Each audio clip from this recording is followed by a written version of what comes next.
application in the day-to-day life, you can apply that. So problem-based learning is giving a concept. After the concept is understood by the student, you bring a problem, and immediately the problem is implemented automatically. In that case, you are actually doing problem-based learning. You can take that on and on in different fields. It could be software engineering, it could be website building, in software engineering, website development. You are into that. And let's just say you want to apply that. After you have given the concept, it's clear. Take the student.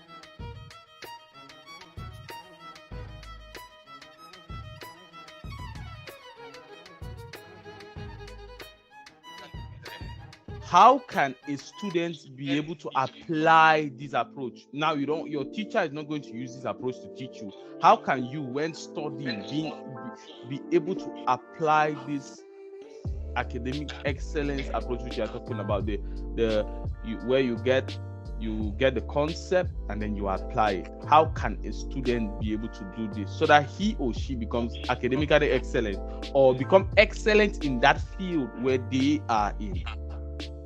I think that is a very, very good question again, Mr. Lutson. Now, it's very simple, very, very simple. I've taught for close to 6 years in the university. I've taken courses in several universities across the country. And I want to let you know that this is what I always do. The approach I use to answer that question, how a student can study in order to study in this approach of problem-based learning concept or problem-based learning approach of learning, is simple. For example, let me take a very basic one which might be even difficult to apply that, but you see how simple it is when you've understood what problem-based learning is all about. I've taken basic courses, which are general courses of engineering and technology, mathematical courses in the university. Okay? And each time I teach a particular concept in mathematics, that is mathematics for engineers to be precise, that's the course. Each time I teach anything concerning that course, I ask the question. When I lay the concept, I ask the question, how does this get applied in the engineering or technology world? For example, I can teach the concept of integration. Let's just take a very simple concept. And when I finish the integration as a subtopic of calculus, that's integral calculus, I always make sure it's not about trying to integrate X and Y. I always make sure. But how do we apply this in our day-to-day concept? How do I do it? I'm just sharing with you automatically how a student can learn in the approach of problem-based learning. When you pick up a concept, the next question is, how is this applicable in engineering or in technology or whatever your field is? How do I apply this? How does this tend to solve a problem? Now, integration is simple. You can use integration to calculate areas, to calculate volumes of structures, and to calculate all kinds of surface areas of structures. A very simple approach is through integration. You see, so when I teach the concept and I finish, I take a case study. I can take a very good structure. Let me say I can take a cone, for example, and I use integration to calculate the volume and the surface area of a cone. And you see, that is direct application. Because if you are an engineer tomorrow, you want to design a conic structure tomorrow. Let's say you are doing civil engineering, you have to design a conic structure. You will need to determine the surface area of that conic structure. How do you determine the surface area of that conic structure? It is the application of that integration now. Now, that is excellence. You have used a concept to solve a problem. You have used a concept you studied in school to solve a problem. Not that we just study abstract concepts that you cannot be able to implement or solve a problem with the use of the abstract concepts. You don't just come to class and I start putting equations to solve and put equations to solve. Oh, this is simultaneous equations, give you simultaneous equations about 10 variables, and you end up solving those questions. Yes, you solve it very well, have the answer, but at the end of the day, how does that help me? That's the question. How does that help me? If I cannot see how that can be applicable directly into the day-to-day context, then that is not academic excellence. So that is how you study. Each time you study as a student, if you want to study in the approach of problem-based learning, ask the question all the time. What I'm studying, how is it applicable in my day-to-day life? This thing that I'm studying. If you cannot find how it's applicable, you are not doing problem-based learning. If you cannot use that concept you've learned to solve a problem, you are not doing problem-based learning. So each time you learn it, ask the question, how is it applicable? If you cannot get it, how is it applicable? That's when now you consult your lecturer, you consult your teacher, and your teacher will be able to guide you. This concept will help you in doing this. And then you even give you problems that you can use to solve using that concept. Wow. Thank you. You're I welcome. think a very good suggestion now is Google. You can ask Dr. Google. They call him Dr. Google. That's You right. ask him, I'm sure for sure. Yeah, like you can ask whether you get a concept and then you go online and you check how can I be able to apply, how does this particular concept work in engineering, in economics, in management, in design, and all of these other things. Wow, that's powerful. So we'd like to actually, so what are some things that we do that affect our academics, like affect academics? Because we Okay. are talking about academic excellence, we are talking about these concepts that you need to take a concept and then apply that concept which you have learned. So what are the things that we as students, because now I'm coming to the point, like me as a student, I'm doing to myself that is affecting my ability to apply those concepts which I'm learning? And at the end of the day, I leave school, I know concepts, I can't apply them. Or I leave school, I don't even know the concepts, neither do I know the application. So what are the things that we do that affect our academic excellence, that affect our academics? Thank you very much, Mr. Lawson. Good question again. There are a lot of factors, but I will be very spot on in the sense that I will go straight to the very paramount factors, which are a lot of distractions in the context of trying to apply or to work towards a problem-based learning approach of learning. The very first thing I'll say, which I have seen to be a kind of cankerworm that is chopping the minds a lot of young Cameroonians, speaking as a Cameroonian, who are in the academia, is the concept, especially students, is the concept of working to validate or pass a course. When you start with that concept that you are working simply to validate or pass a course, I will just use a French expression of it. Having studied in a French university, the University of Douala, where I did my undergraduate and master's degree, you realize that there's always a statement that they say, "On cherche seulement à valider." What does that mean? We are looking forward only to validate a course. We don't care. When you have that mindset, it is called exam-oriented approach of learning. Exam-oriented approach of learning. What is it all about? Students are learning because they want to pass. Their focus is how can I pass? Once you have that mindset of how can I pass, you realize that you'll be learning to acquire grades. And since you'll be learning to acquire simply good grades, you are not simply learning because you want to know and be able to apply what you have learned. You realize that you can use any unscrupulous means to get the grades. What are the unscrupulous means? Number one, you learn to memorize. You simply reproduce what the Frenchman calls le facts. You simply reproduce. What is facts all about? I simply learn what the teacher has taught in class. He does a tutorial. I cram the solution of a tutorial and I reproduce it because I know something like that will come. Full stop. And in that approach, you end up not learning, or you end up not being excellent academically. I'm talking from experience because I've seen a lot of classmates who have operated in this approach, and when they are put in the field, they can't do anything because all what they teach in school is simply cramming and reproduction, because all what they wanted was, I just want to pass. Another approach of that is simply that they end up copying in the examination hall, cheating in the examination hall. In fact, I can tell you very clearly that there was a placard one time when I was in the University of Douala, in one of their training halls, study halls rather, for tutorials. They used to call it in French poulailler, at the University of Douala Campus 2. Poulailler simply means a poetry, and they were calling that place a poetry because we used to have many students there for tutorials and many classes. When I went there to study, there was a placard. You know this placard where they put in universities to caution students and guide them, and there was a placard where was put there in French, said, let me just repeat it in French before I translate. It said in French that la tricherie tue le génie à petit feu.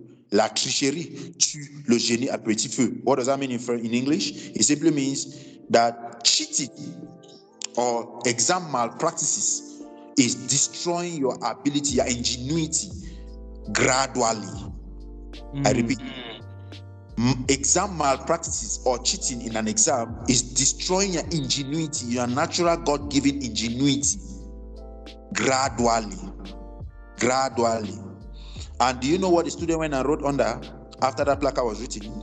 A student went and wrote under Mesafe validate. In other words, but it helps to validate courses now. That's what he wrote under. What does that mean? The student is telling you that the approach he's interested in is in validating courses. He doesn't want to understand. He just wants to validate. So that's the first point, Mr. Lawton, which is very, very destructive to acquire or to experience academic excellence. Studying to acquire grades. Another one is examination-based learning. Examination-based learning. Now, you realize that most of our systems, especially in Cameroon, is based on simply just trying to pass an exam. You have an end of exam you have to write. For example, the HND system. I've taught many HND students. They simply study because they are looking forward to that final exam of HND to pass. And so since they are looking forward to that exam, they don't really care about application. They just want to understand what they can understand, even grab the thing and reproduce. In fact, I had students, I can tell you from experience, whom I would teach the whole year. First year, first semester, second semester. Third semester, that is second year, first semester, and fourth semester, that is second year, second semester.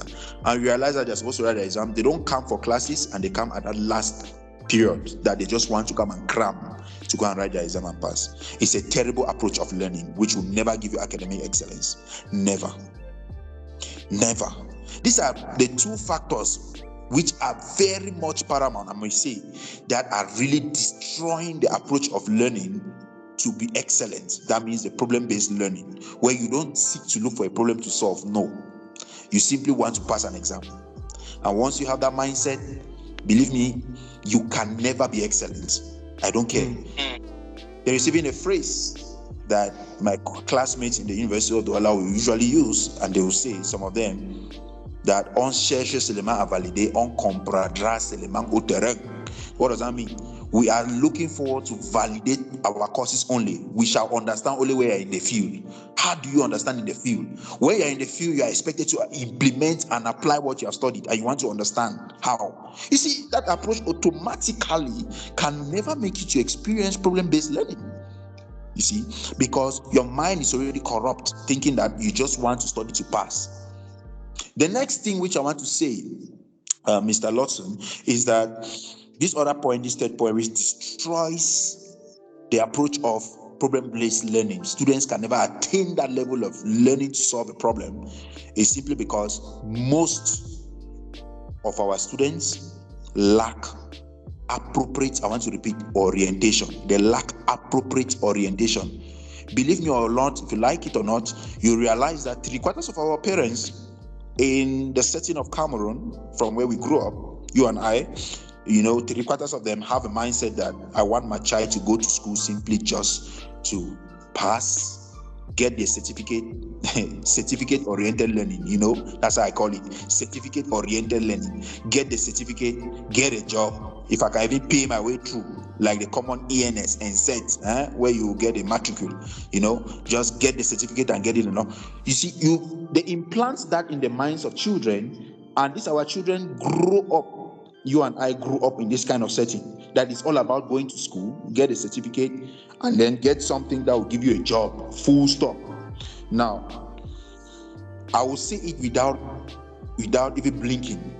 Most of the professional schools which end up having a matricule, most of them, like ENS and SET and the rest, most of them, there are very few of them who have understood the concept and they become excellent teachers. But most of them come out with that mindset that I'm going to this place to get a matricule. I don't care to really learn towards problem-based learning. That's not my problem. I want to get a matricule, and once I have a matricule, my money is passing through. That's what matters. I can look for my other things to do.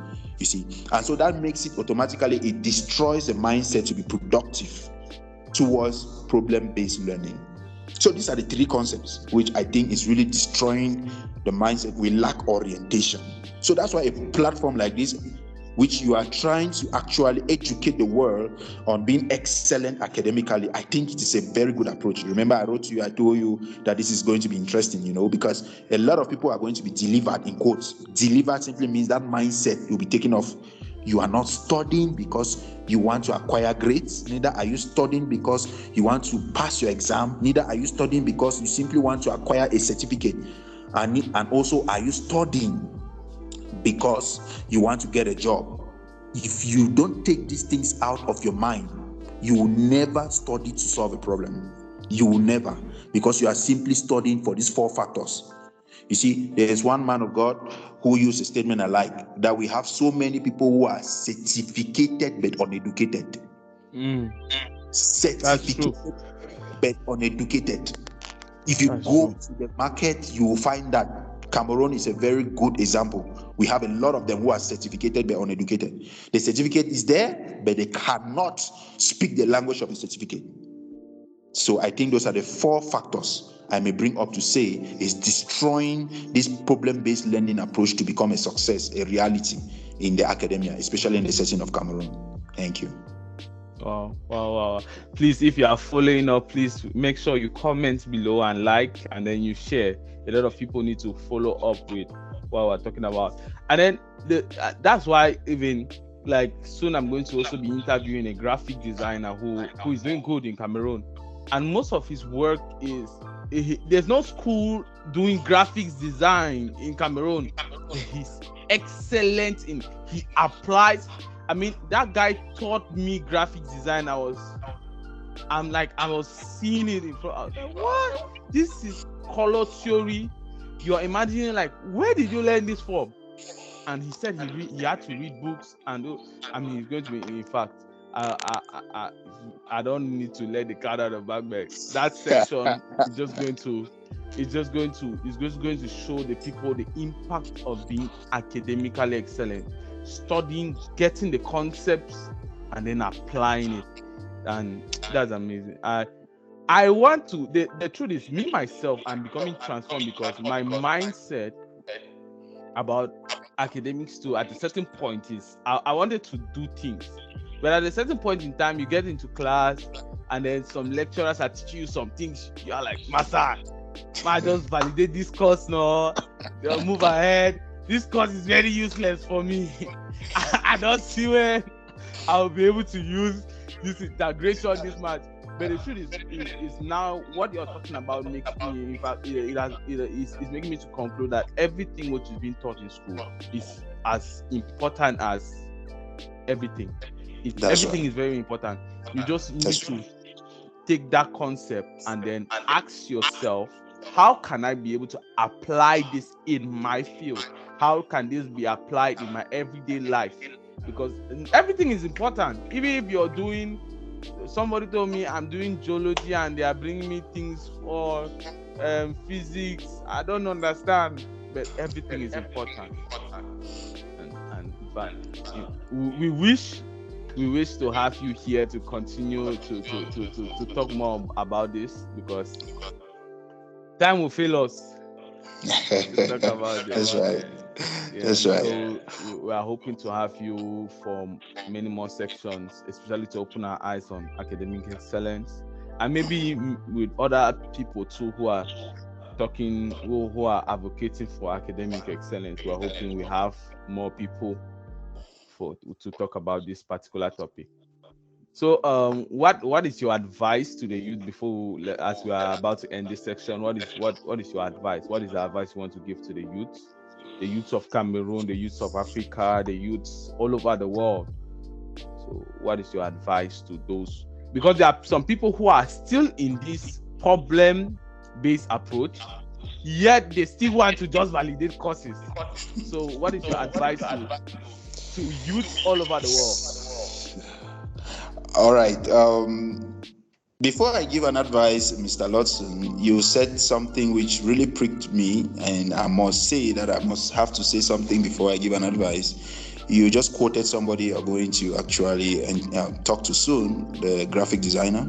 I have a very good friend who was also very average in school. Sometimes people thought he was confused because he was somehow not very comfortable with the system of just trying to learn in order to pass an exam at the level of advanced level.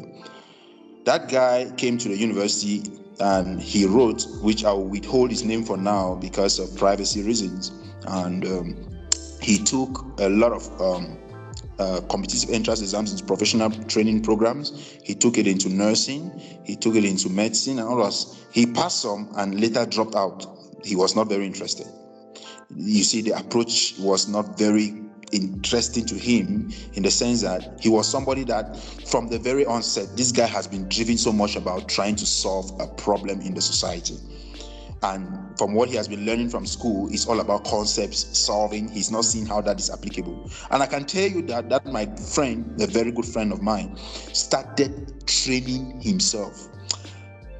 Mr. Lotson, you can tell me much about that from your learnings and studies about Mr. Musk. I know you know much about him. He's a self-trained engineer. You know that. I'm talking about this, my friend. He's a self-trained software engineer right now. He can do a lot of things. He bought books upon books. People were looking at him as if, even me at one point I would look at him as if he's crazy. His whole house was full of books. He bought books and studied day and night. And I can tell you now that guy can apply that concept until he is now being hired by all kinds of companies in Douala to build their websites, to handle software problems and all of that. But he never went to any school and he has no certification for that. But he's excellent, you know. So you see, that's why I said that you can be educated, you can be certificated, but not educated. That is not, it's not a form of evaluation. It's just that we are in a system where for them to really authenticate or for them to confirm, to find you credible in what you're saying, they go through the papers. You know, the papers I'm talking about is credentials, certificates and all of that. If not, because that's a challenge now that my friend is having, where he goes to some places where they're asking for credentials he does not have. But when they ask for output, you see somebody like Elon Musk who hires people on output, what can you do? You find that kind of guy going to excel. So my advice is simple. Coming back to my advice is simple. Very simple to all those who are in the academia and students who are actually studying. The first thing I want to say is that students should acquire a lot of orientation. Students should acquire a lot of orientation. In fact, I hear that in the Cameroonian system, whether it's in ENS or in NSET, I'm still to verify that, but I know that there are some people who are trained core counselors, and that they are in schools, in secondary schools in Cameroon, where they try to counsel students. But I hear that they are not even frequent. You see them just once in a while. The first thing I want to say to students who are coming into the academia, especially the young ones who have not had the experience yet, you know, some of us learn these things through the hard way. Hard way how? We had to go through a lot of challenges before our eyes were open to know these things. Nobody taught us. I can say it again, nobody. And how did I acquire that? By the grace of God. How? The grace of God through knowledge. Which knowledge? Reading. Mr. Lotson, reading. I have never seen somebody who is excellent academically, who is not someone who is very audacious, who dares, very daring in reading, trying to acquire knowledge. You see, we have students who are trying to get into the academia. I'll have a friend in Japan who usually says something. A student studies, a farmer farms, and the teacher teaches. If you are a student, you are out to study. You don't have two things, it's studying. But we have a problem of orientation. In fact, I used to say something very clearly, that if the secret of any terrorist in the world who is highly wanted is written in a book and kept in Cameroon, students will not know. They will never find that information. You know why? They don't read. They don't read. Orientation is key in the academia. I must say it. Orientation is key. In fact, Sir Isaac Newton made a statement by saying that the highest thing he does to excel, when he was interviewed in his time or his days of how he became so excellent, I will shock you that Sir Isaac Newton was never trained as a physicist. Sir Isaac Newton was a mathematician. Pure mathematician. In fact, he had a master's degree in mathematics. But do you know that 3/4 of his findings in science is in physics? I will shock you. Why? It's called passion, being audacious and acquiring knowledge through studies. So as Jesus said, he will climb on the shoulders of those who have gone before. That is simple orientation. Acquiring knowledge from people who have actually gone before in what you are trying to do, so that they can help you get orientated, so that you go through the right approach of studies. They will tell you that this approach of studies will not help you. For example, like what I'm telling you now, the little experience I've acquired is as a result of the fact that I've acquired the little experience, and I can share to you that when you are studying, this thing will not help you. If you are studying in this approach, so that you'll be able to implement what you're studying. So my first and my only advice for now, till when we'll meet in the next sessions, which I'll give further advices because of time, is that the first thing, students should learn to acquire a lot of orientative knowledge. Orientation is important. They must be able to acquire orientating knowledge. What is the knowledge I'm talking about? It should come from mentors. Listen a lot to mentors. In fact, pay every proper price to be a protege to someone you admire who is actually excelling academically. I should admire the person. Get that person to mentor you. Go close to the person. They know things you don't know. And once they know things you don't know, learn from them. The next thing is that read books. Sometimes you meet them, they will recommend some books for you to read. Read. Like I said, a good leader is a good reader. Any good leader is a good reader. If you cannot read, you will not lead. So what happens there is that it is obvious that most of our students in Cameroon, they shy away from reading. Put an information in music, they will get it. Put an information in TikTok, they will get it. Put an information in some way, those things are like WhatsApp, Facebook, they'll get it. All right, in the form of a video, in the form of put it in comedy, they'll get it. But put it in a book, they will not get it, because the culture of reading is absent. So my little advice to all students is simple: get enough, acquire enough knowledge through orientation in what you're about to do. When you get that, you will hardly be misled, because knowledge will keep you. In fact, I've said the highest problem of man is ignorance. Once you have the knowledge, you will not be able to be misled. So acquire a lot of orientation before you step into any field. Acquire a lot of orientation. Very important. Thank you. Wow. Thank you very much for the wonderful advice. We are grateful to have you here. We wish to have you many more times. So thank you very much, sir, for keeping out time to teach us. We hope to have you next time. Okay. Nice day. Thank you. Nice evening here in the Republic of Kenya. I'm sure it's a day. Yes. It's still day in my own section. All right. Nice day there in the US.